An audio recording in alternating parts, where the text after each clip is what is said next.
think we're live. Awesome. Good. Nice. So I think I can begin. Yeah.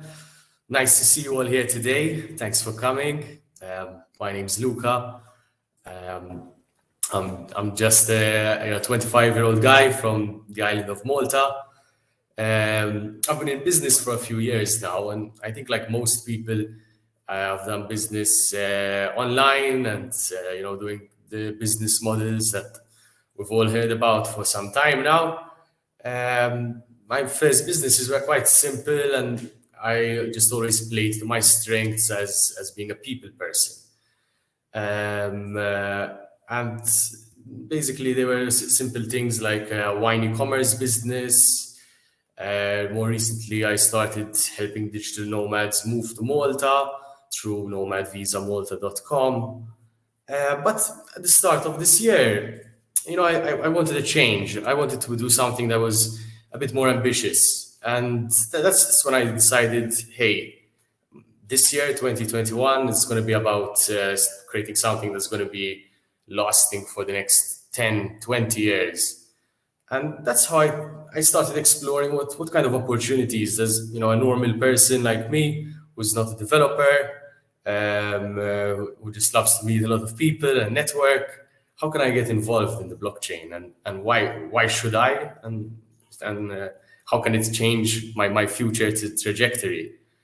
In short, it's changed a lot about how I think about business, how I think about the world. And the point of my talk here today is really to go through this shift that's happened from centralized companies and businesses and technology to this new model of decentralization. As we'll find out, decentralization is actually not new. It's a retake on what we've seen in the internet before. I'll first tell you a bit about how I got to know about digital nomads, and this has to do with my first business. I worked in tourism. I met digital nomads, and of course, I started to understand that there's a huge part of being a digital nomad is about building a good lifestyle. I figured out that there's kind of three categories to being a digital nomad. You could be a remote worker, you could be a freelancer, and you could be a business owner.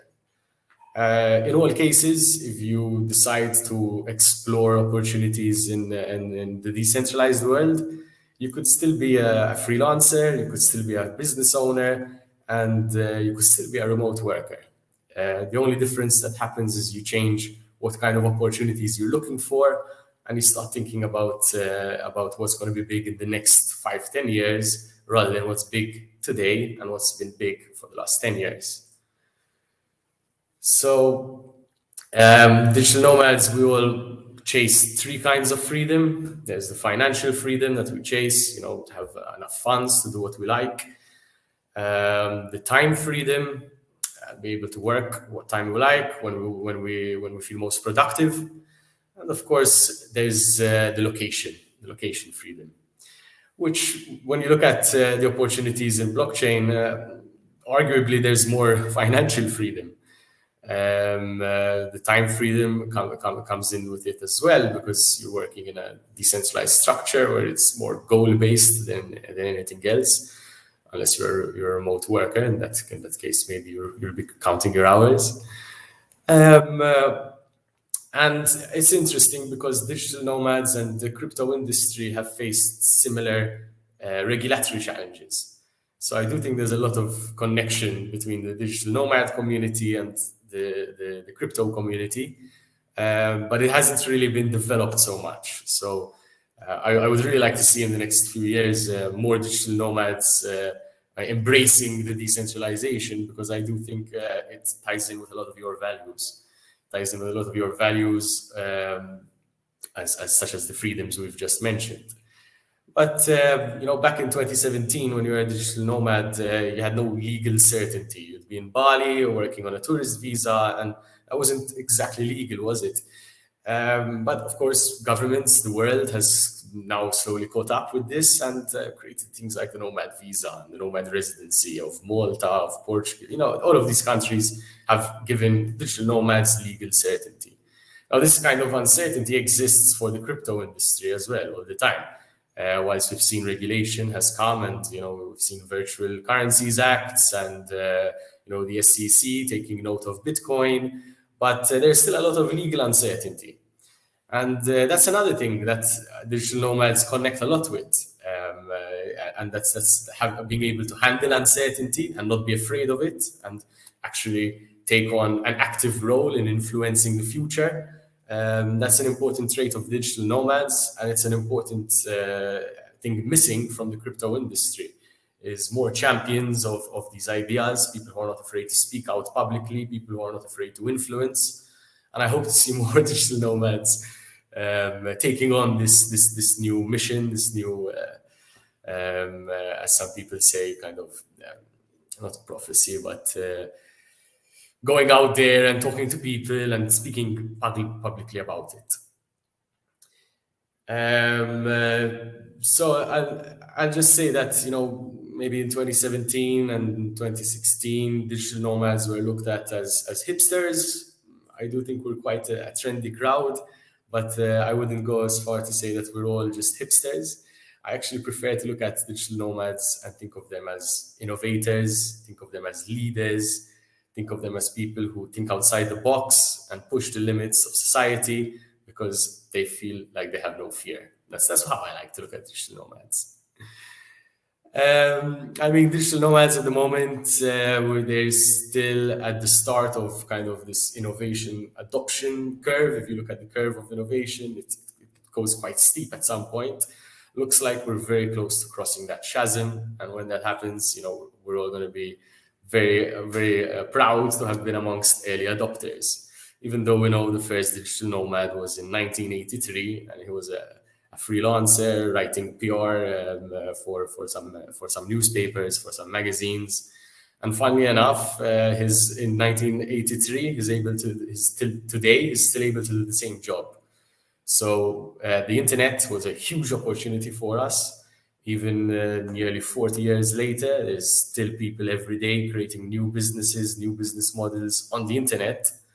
So just imagine if you can start a business model today in the blockchain that's going to last the next 20, 30 years, or 40 or 50. That's the exciting part of getting into this decentralized world, is that we know these business models, some of them work today. And if they work today, there's a good chance it's going to work in the next few years, and you're going to be amongst the first people to get in. It's not easy to build a replacement for Facebook if you're using a centralized system, but if you decide to go for something decentralized, then you suddenly have so many unique characteristics about what you're doing that you can actually compete. Although it can be difficult with their deep pockets.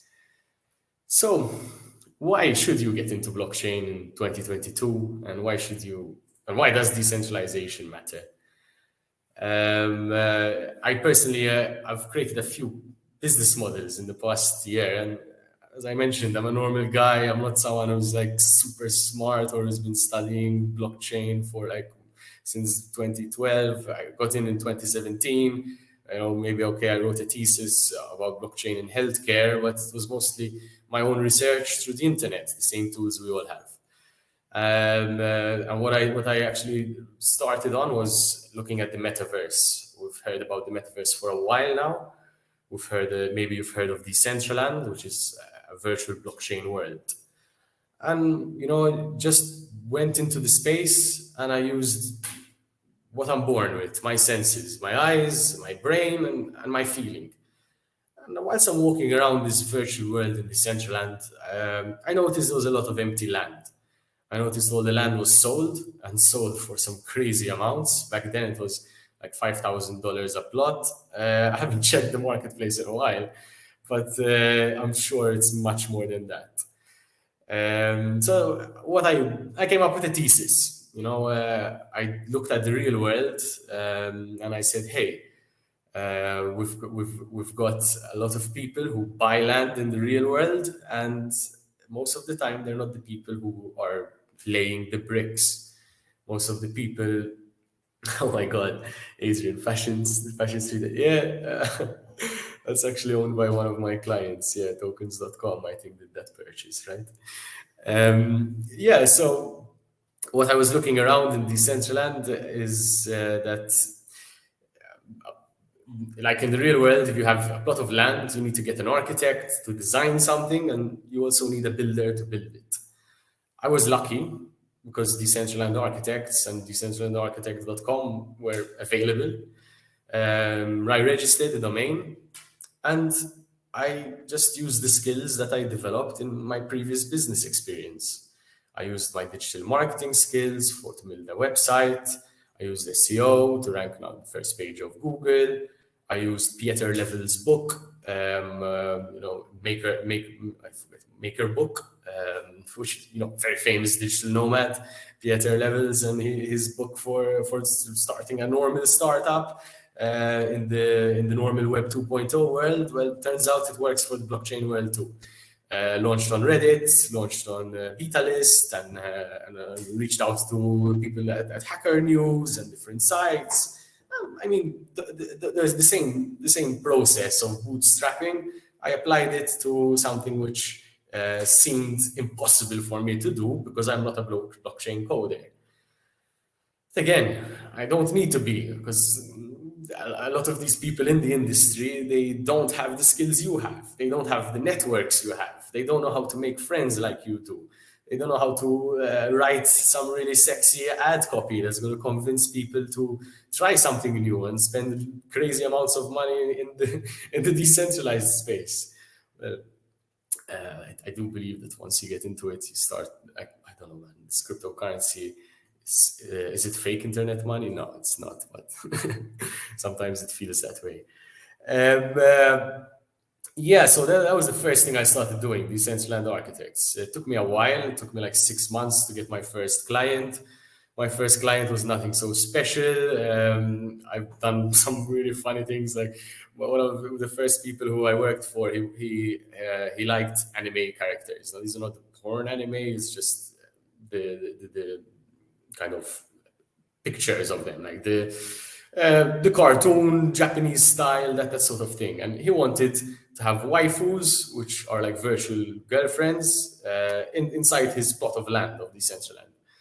So that was one of the first things I did. I work as a subcontractor, so I spent a lot of time networking, going into Discords, going into Facebook, going into Reddit, talking with people, messaging them, adding them on LinkedIn, getting to know them. This is before, obviously, the Decentraland was full of hype. So it was easier, I think. It was a bit easier because there was less traffic, there was less hype. It was like if you're there, it's because you actually believe this thing is going to be cool. So I had a chance to meet these people and give them work. And I don't know if it's the same for everybody, but the devs I'm meeting, they're like, "You're going to talk to the client, collect the funds, and just give me work to do, and I don't have to deal with anything else." Whew, thank God, they love it. They want to have someone like me who likes to spend his day giving 30-minute consultations, and then out of 20 people I speak to, we close 4, and he doesn't have to deal with any of the bullshit. Thankfully, I enjoy that side of the work. So that's what happened with Decentraland Architects.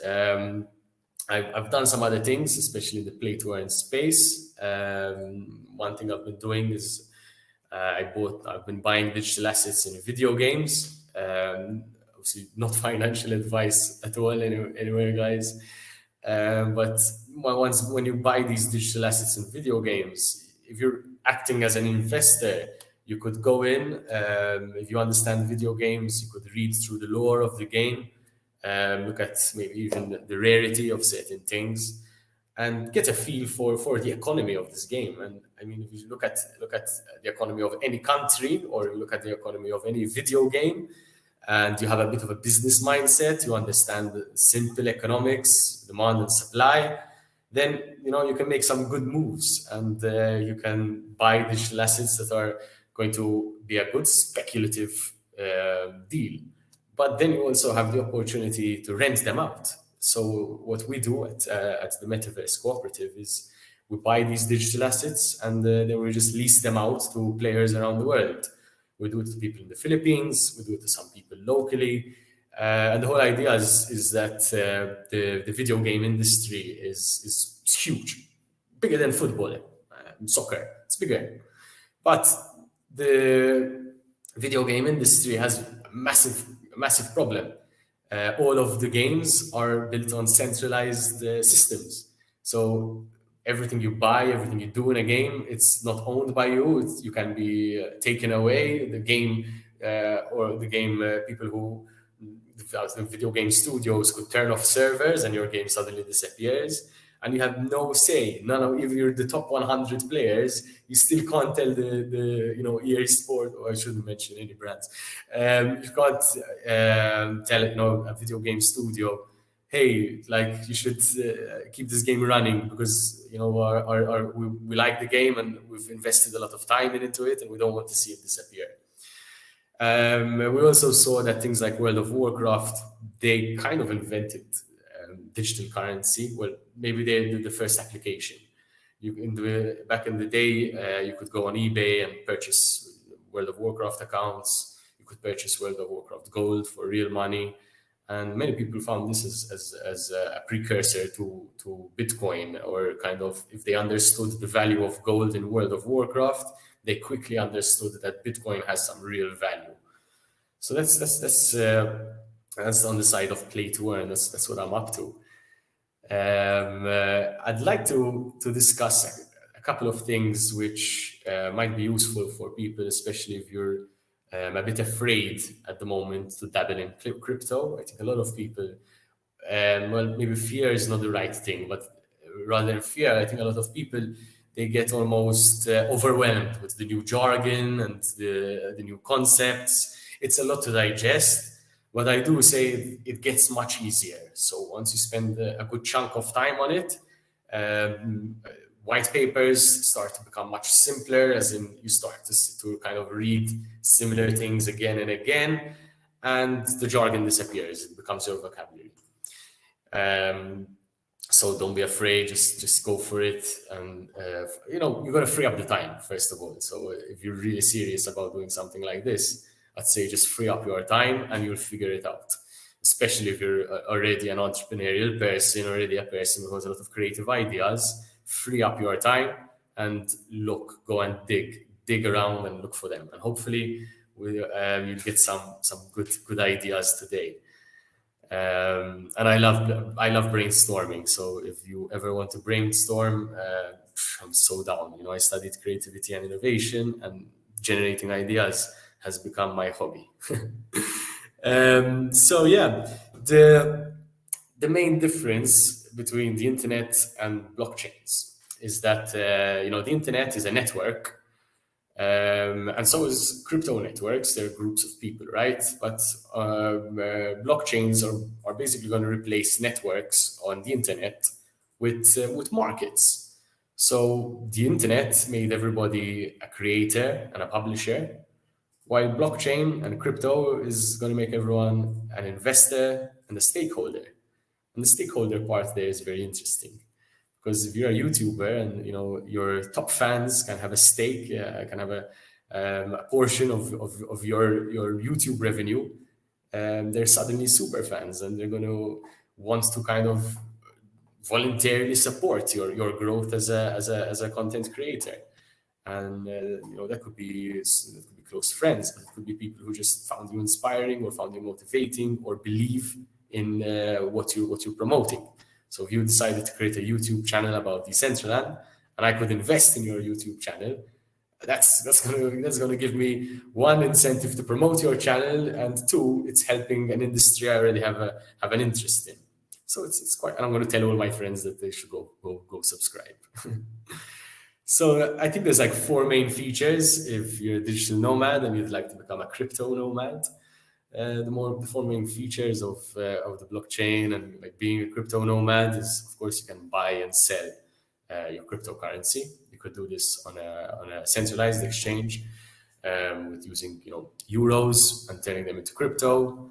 You could do it peer to peer, so you never get into a centralized exchange and someone just sends you to your wallet and you send them money, or even decentralized exchanges, which of course, being decentralized, are our favorites. I mean, there's things like Uniswap, which you should look at, is one of the biggest ones. And being able to buy and sell without having anyone ask you any questions, not for shady reasons, just because it's your money. And if it's Friday and you need to pull out $5,000 to buy your girlfriend a nice wedding ring, I mean, who the fuck is the bank to tell you that you should go through some KYC and all of this stuff? And it's the same with working globally. So if you're working with global clients, it's not right that because you come from a country that might be on some list or might be on some flags. I didn't do anything. Like, I mean, if my country ends up in a bad light and my business is affected by that, what I'm not a politician. I'm not a public servant. Like, I have no responsibility there. So I think decentralization is important for that reason. It creates a very equitable world where it doesn't matter where you're from, doesn't matter how old you are, doesn't matter your skin color, doesn't matter your gender, doesn't matter nothing. We're all the same on the internet. We have the same wallet. Well, we have different wallets, but we use the same tools, and that's how we interact with each other. It's between me and between the other person. Nobody else needs to be involved. And I think when we look back to how legacy systems worked, we'd be like, what? We trusted banks? What? No, it's not going to work. And then you also have saving and storing, right? So, I mean, we all want to save money. We all want to make gains on that money. So we have €1,000 in 1 year. We'd like to see €1,200, right? But if you're keeping your money in dollars or euros, in 1 year, your €1,000 is going to become, what, 999, 995. Well, not in the actual number, but because of inflation, its value will decrease. I think we're all aware of that right now, that we live in a world where governments just print money and print more and more and more. And if there's no cap on the supply, I mean, inflation can go crazy. We've seen it in countries all over the world. And don't think it can't happen to any Western country or any big secure country, because, as we know, with the pandemic, emergencies can happen. So saving and storing your crypto is interesting because you can get super returns. Now, I wouldn't say go into like some risky DeFi and such, but if you just kept your savings on a stable coin, and for those of you who don't know, a stable coin is a cryptocurrency whose value is tied to fiat currency. So if you have one of these tokens that's tied to a dollar, then their one is to one. But if you put that into some DeFi, you could actually earn about 22% APY every year. Now, that's because the DeFi, the decentralized finance platform, instead of profiting from it themselves alone, which is kind of what banks do, they take your money, make profit with it, and give you shit interest. With DeFi, when you're giving your money up as liquidity for the network to use, then you are earning rewards on providing that liquidity. So even by providing something that's very stable, such as a stable coin, you can still, I mean, I don't know any banks that have an interest rate of 5%, but maybe you do.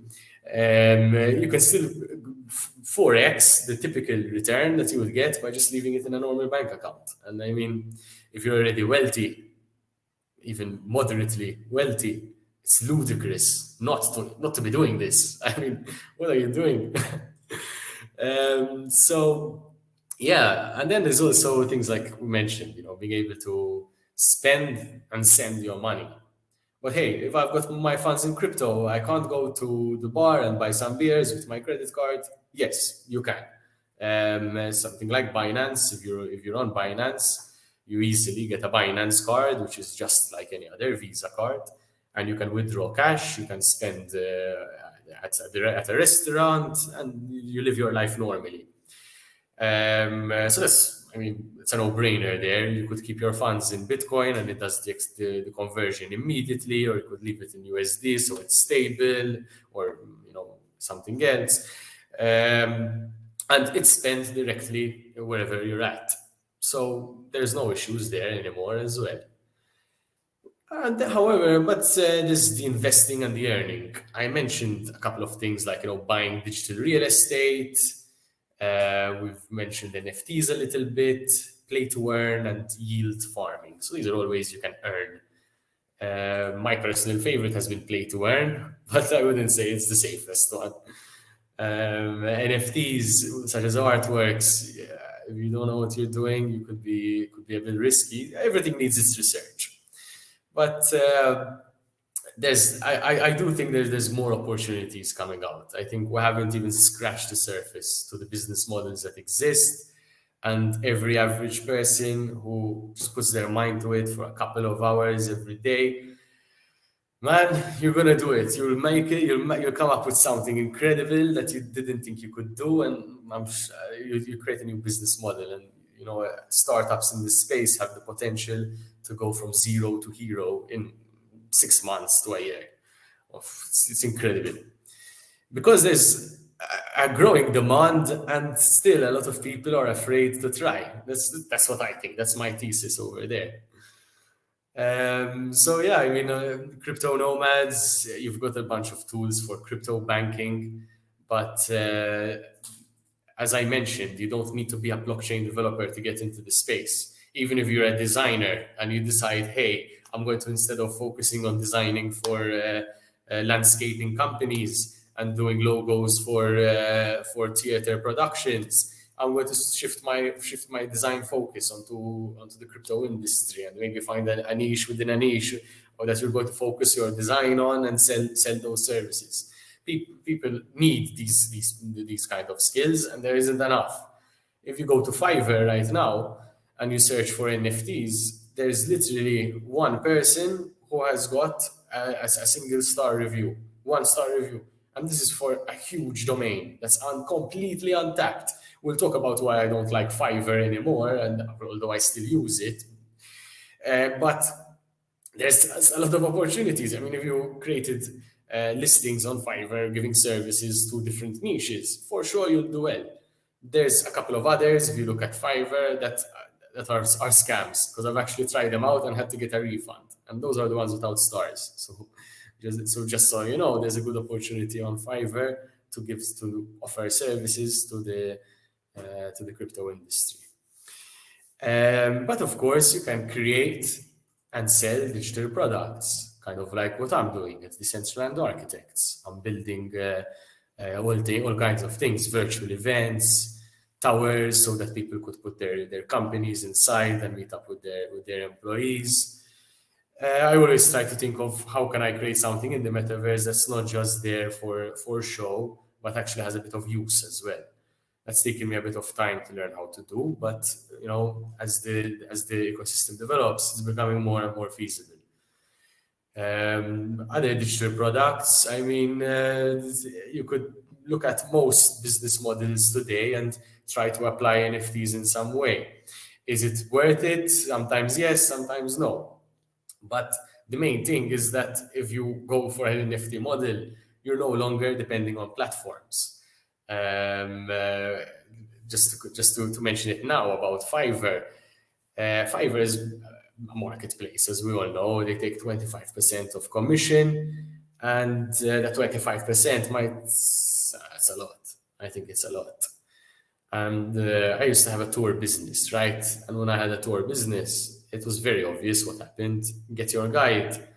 I shouldn't be mentioning these companies, but anyway, it is just true. It's not bad mouthing or anything. But anyway, I signed up with them when they first got started, and their commission was like 5%, or 10%. Super. No, 3-4 years down the line, the amount of clients they were sending to my business quadrupled, and suddenly they're like, what 10% anymore? 15. The summer after that, 20. The summer after that, 25%. Then it's like, hey man, I'm volunteering for this marketplace to work for them. And there's a lot of NFT models that can remove this, and crypto models in general that can remove this middleman who's taking all of your hard-earned money, and you'd be crazy not to try. Um, uh, yeah. So other than that, I see it's even we're seeing social media is going to change as well. Let me just Google it to make sure I'm saying the right name. Yeah. No, that's not there anymore. But there used to be a social media platform, Steam It. Yeah, yeah, yeah. It's like a Reddit. Called Steam It, and it's like a Reddit basically, but instead of just posting for free and getting value, at the end of the day, I get a lot of value from Reddit. I adore it. And to be honest, it's not the social media that needs to be replaced most urgently. Others do. But anyway, Steam it created a very Reddit-like platform where for every upvote you get, you're actually earning a cryptocurrency. So putting out good content, you're getting paid for it. And that's incredible. I mean, it's something we all do already. We post content. But most of the time, we're not rewarded from it. The opposite. Most of the time, we're the product and we're being sold to other companies. So this is the kind of shift that's happening. This shift is going from centralized companies taking advantage of us to decentralized systems where we benefit as individuals, as a community, not single people uh, screwing us over. Although I have to say, a lot of these free applications that we've been using over the past 10 years are very useful. So without taking away any of the usability of these platforms, we're just hoping and working towards having a structure where if you have a marketplace or if you have a platform, it's just with a new business model that's more equitable to the users. That's the whole purpose. That's the whole goal. That's the motivation. That's why so many entrepreneurs are going into this space, because they're aligning from their heart, from their head. They're aligning with this mission, and it's the same for developers. I mean, the people I work with, I don't know why they work with me. Maybe it's because they like to talk to me and I like to talk to them and I respect them and I know that I'm not their boss and they're not my employee. So I do feel like that's a big part of what's going on here. And again, why I think digital nomads are so suited for this industry, because we all have this same kind of same kind of feeling where we want to be our own boss. We want to have time freedom, financial freedom, and location freedom.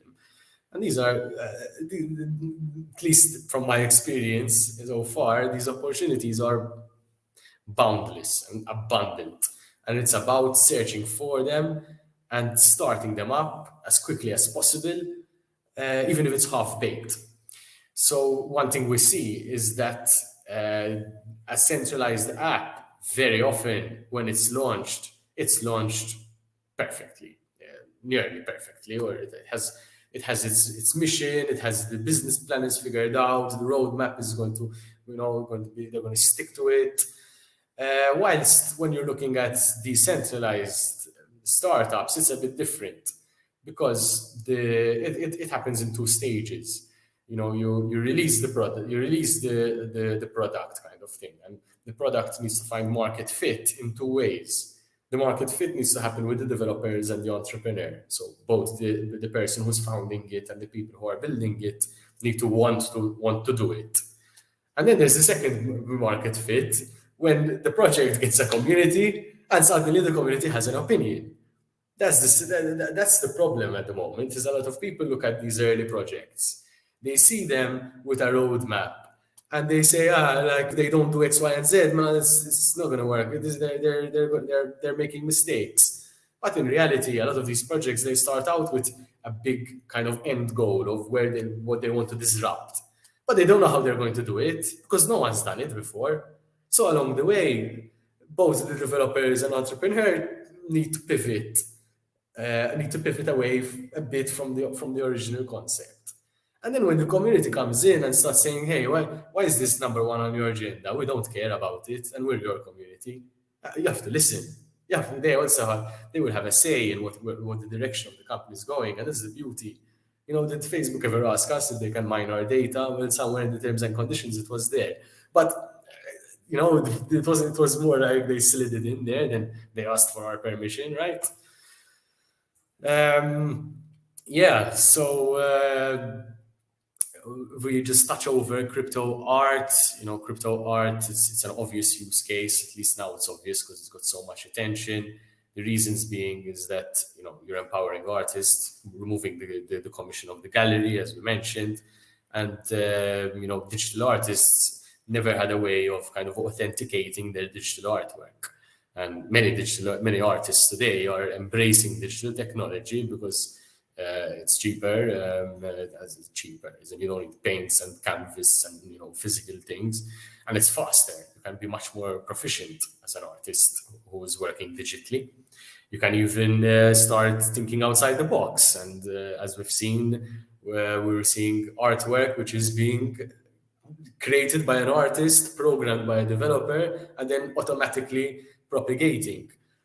So we're seeing that the NFTs cannot just be a picture attached to a token, but something like Axie Infinity, or what we're seeing coming out with Illuvium, is that you buy different NFTs. They all have their unique characteristics. And if you put them together, you do something called breeding or forging. Breeding, you get two, which makes another one, and you end up with three. Whilst forging, you get two, make it and put them together to make one, but a more valuable one. So what we're seeing there is, you can you're not playing God, but you're kind of creating digital genetics, if you will, and you're breeding things together and creating mutants and creating something that was never ever existed before. And there's whole business models around this breeding scheme. There's people who develop software to be able to accurately predict what the genes are going to be. So there's a lot of software as a service opportunities. When it comes to now that we're on Axie again, when I'm tracking the people who rent Axies from me, I use an open source software that was built by a community member. The Axie team embraces this sort of thing. It's having a community member who creates a product for the community without anyone asking him to, and millions of people use it. So this is another interesting thing, is that if you get into this decentralized world, you don't need to ask permission from anyone. You go in and you have ideas, you do it. I didn't have to talk to the founders of Decentraland to make Decentraland architects. I just did it. I eventually reached out to them after 6 months, and they gave me referrals. That's how this thing works. They said, "Hey, this guy created a company around our virtual platform. Amazing. He's going to be helping people to get more into the game." Whilst in the past, if you do something like that, if you make the Facebook meta architects, for example, you'll probably get sued. So look at what kinds of difference we're seeing. Or Facebook would try to buy you out and take away the competition. So it's just a much more ethical way, a much more human way to do business, in my opinion. Of course, you can also have fractional ownership of artworks, which is interesting because today we can't. I don't know if you can afford a CryptoPunk, but if you bought a fraction of a CryptoPunk, you can still invest in that project if you believe in it. If you believe in it is important, always, because everyone can have an opinion and trust your own. So yeah, just like every business from the 90s till today has made a website and has come online, every business in the next 10 to 30 years is going to venture into the metaverse and call me up to build their virtual HQ. Just kidding. Well, not really kidding, but or they're going to tokenize. We've seen, even the founder of this amazing digital nomad week, or who might, if you go to his OpenSea and you'd like to have a personal chat with him, you could buy an NFT, which gives you private access to his mobile number. And I mean, he wasn't the first one to do it, But he quickly adopted it because he understood the value in it. He said, "Hey, my time, I value it. If someone buys this NFT, they're in an industry he's already interested, he's excited about, so it's probably good for his personal branding.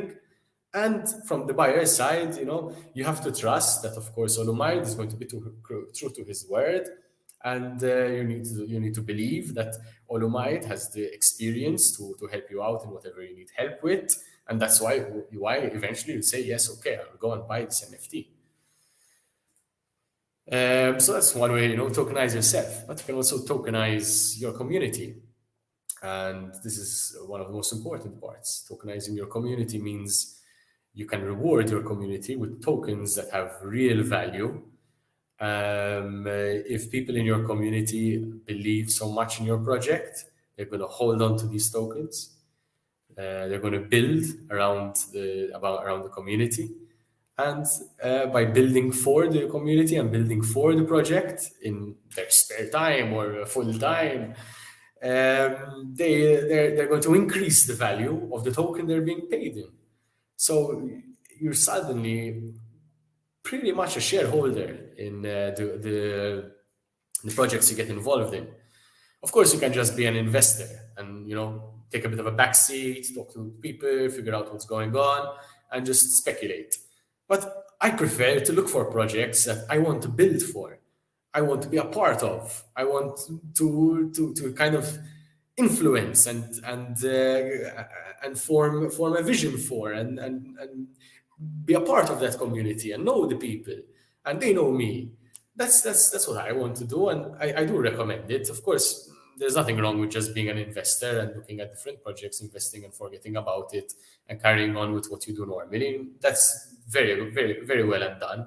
But I do wish to see more digital nomads jumping in, saying, "Hey, okay, I've got some steady income, but the next 2022 is going to be all about how can I get my experience in tourism, my experience in pharmacy, my experience in photography, and apply these new technologies to them.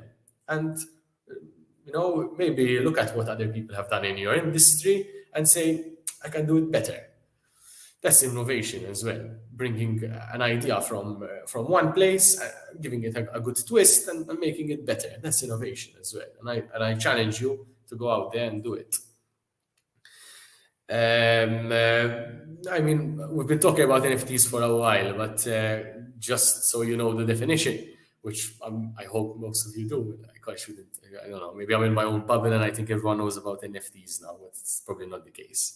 So fungible is something that you can replace, and you can have 10 euros here, 10 euros here. If we swap them, it's the same 10 euros. But if we had an NFT of Luca here, an NFT of Olumide here, and we switch them, they're not the same.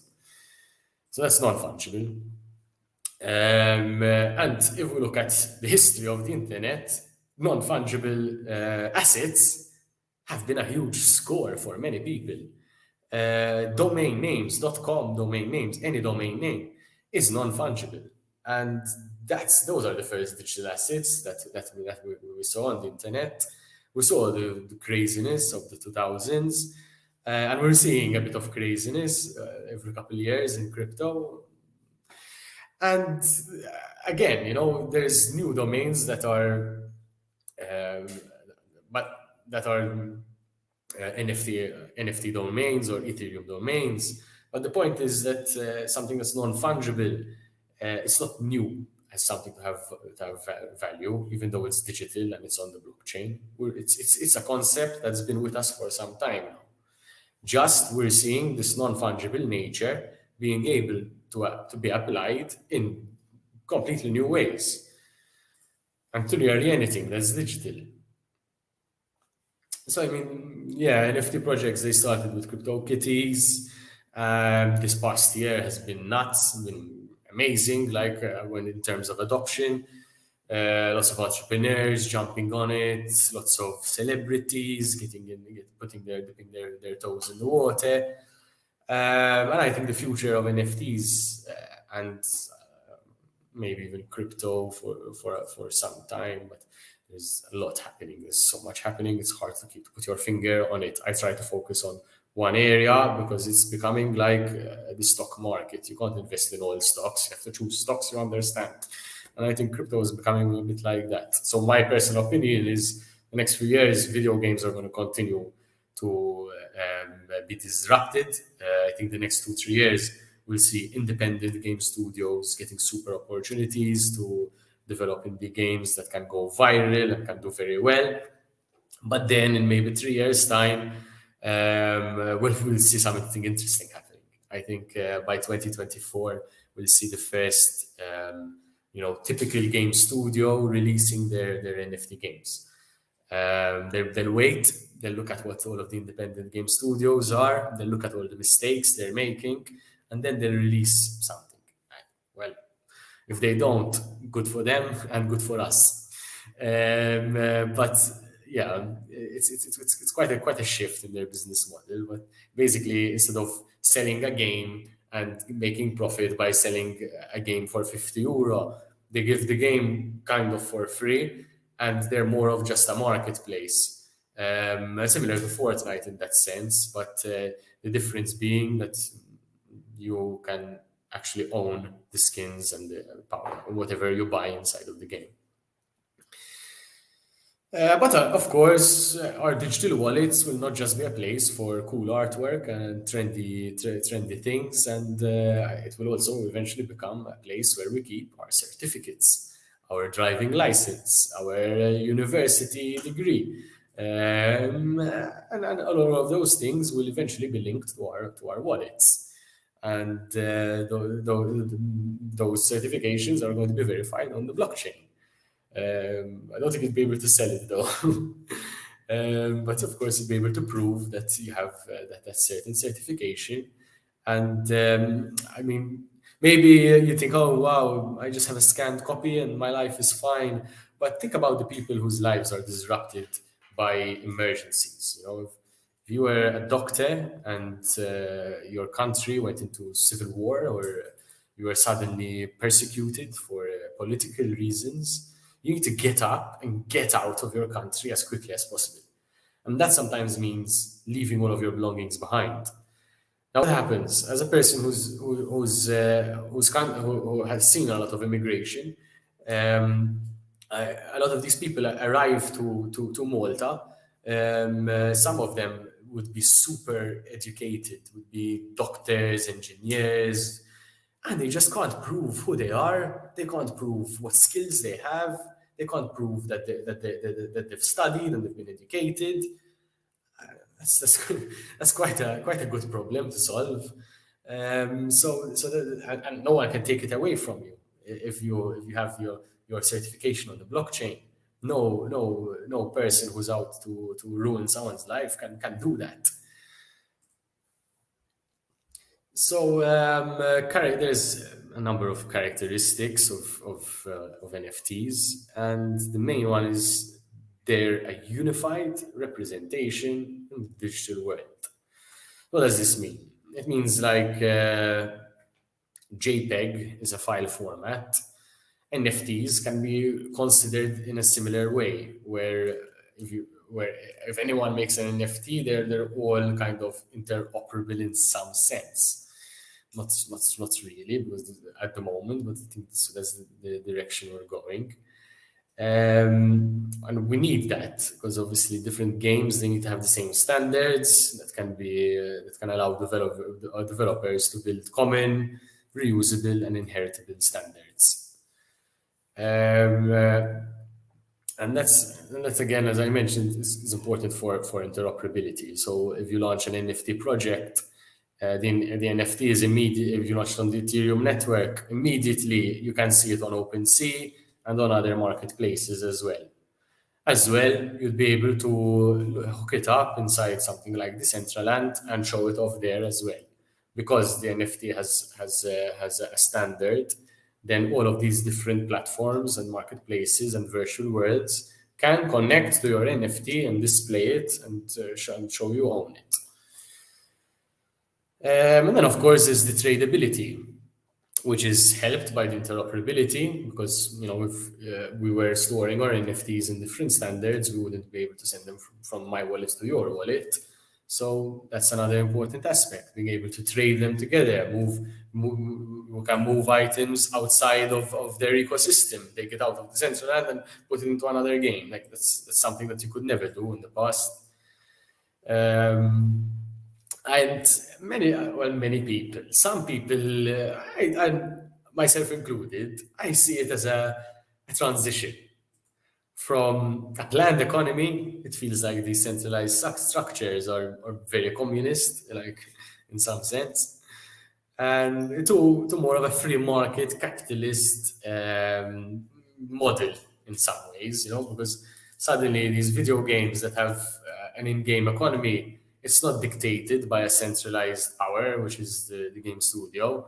It allows to the users, and as I mentioned, you can go into the game lore and study the opportunities there are and say, Lalo, I'm going to buy all of the shovels so that anybody who needs to dig for gold needs to buy a shovel from me.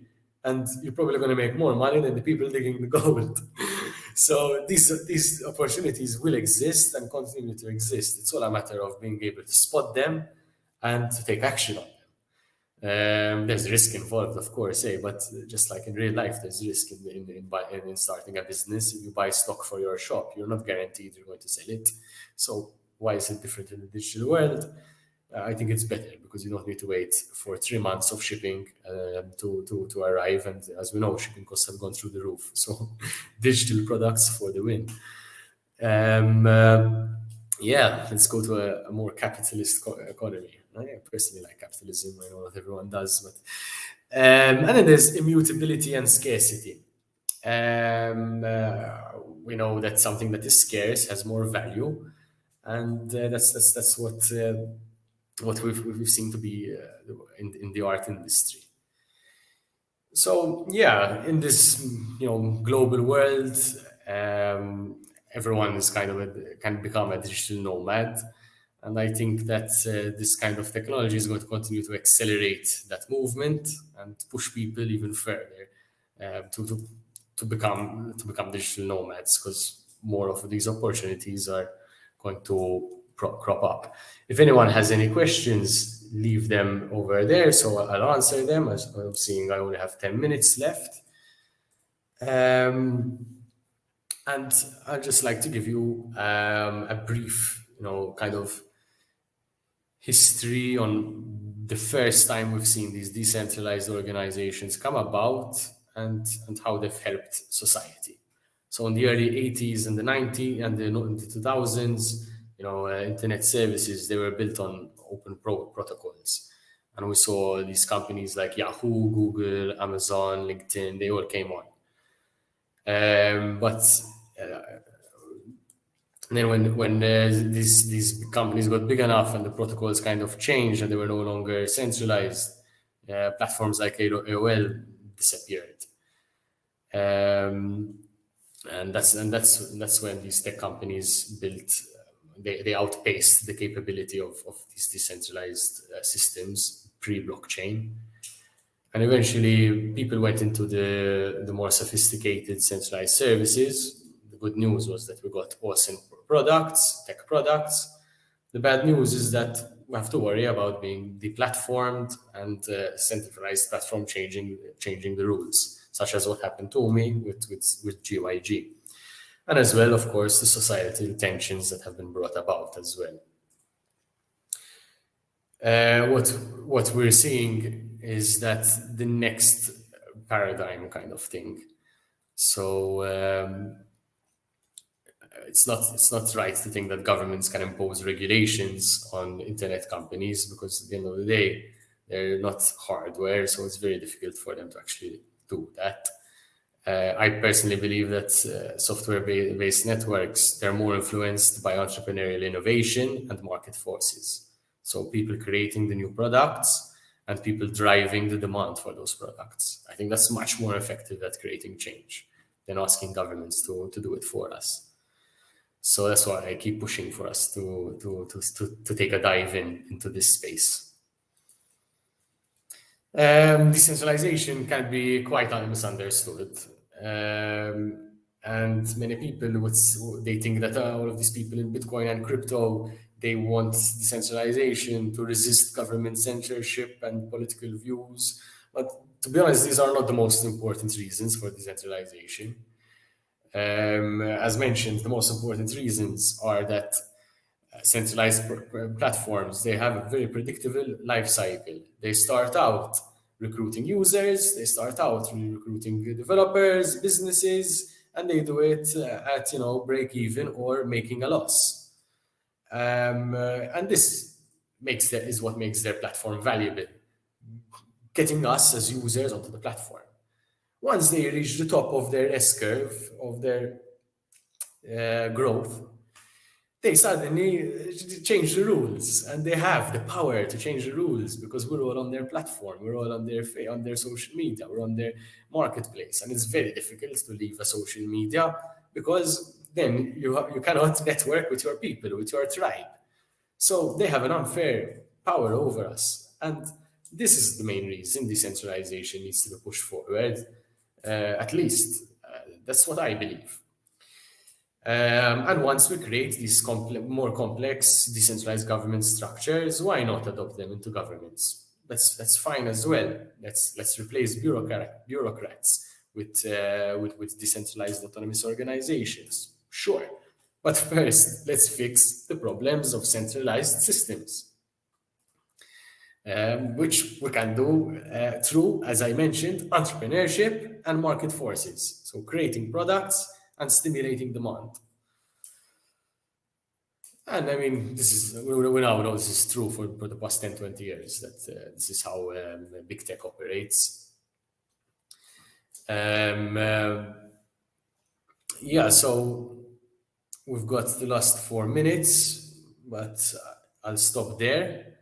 If you've got any questions, I'm really keen to answer them. If you want to connect with me on LinkedIn, my name's Luca Arrigo, you'll find me there. If you want to check out my work at decentralandarchitects.com, please do. If you're a digital nomad who's not a European citizen and you'd like to get a nomad residency in Malta, I can do that for you. I've been helping a lot of people since June. My website for that is nomadvisamalta.com. And I'll say something interesting about nomad visas is that a lot of people say, hey, but like Malta has a nomad visa, and Greece and Croatia, but why doesn't Europe just do a nomad visa? Well, the reason Europe cannot do a nomad visa is basically because the European Union is something known as an open federation, whilst the United States is something known as a closed federation. So in an open federation, such as the European Union, each individual country has sole jurisdiction over who is awarded residency and citizenship. Whilst in the United States, that's a federal affair. So that's all from me. I hope you enjoy the rest of this Digital Nomad week. I know Olu is already planning to do an in-person Digital Nomad Summit, and I'm very excited for that. So thank you all for listening, and I wish you a great week ahead.